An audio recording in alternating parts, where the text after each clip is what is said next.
नमस्कार। आज म कक्षा 9 र 10 मा हामी प्रत्यय पढाउँछौँ। प्रत्ययलाई मैले कवितामा यसरी बनाएको छु गीतमा। नेपालीमा हुन्छ हेर उपसर्ग प्रत्यय, नेपालीमा हुन्छ हेर उपसर्ग प्रत्यय, चर्चा यहाँ गर्छौँ हामी प्रत्यय सरर, चर्चा यहाँ गर्छौँ हामी प्रत्यय सरर। कृदन्त प्रत्ययमा धातुकृत बनेर यसमा पर्छ अ अकड अन्त्य अनिय।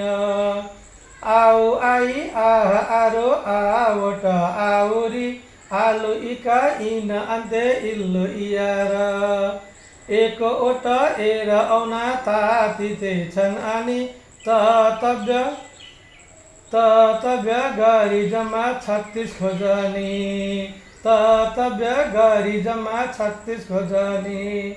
त्यसै गरी तत्तित प्रत्यय मिली नाम विशेषण निर्माण भए व्युत्पन्न शब्द भएर यसमा आउँछन् आई आडी आलो आहा इयार इनि इया इलो उवा इ एयर। आरो एरो एली एलो मन आरो एरो एउली एलु पन याई एउलीले लिवाना वाला हुन्छन् 28 खोजीले, लिवाना वाला हुन्छन् 28 खोजीले, लिवाना वाला हुन्छन् 28 खोजीले। धन्यवाद। यसरी शिक्षा राम्रो हुन्छ।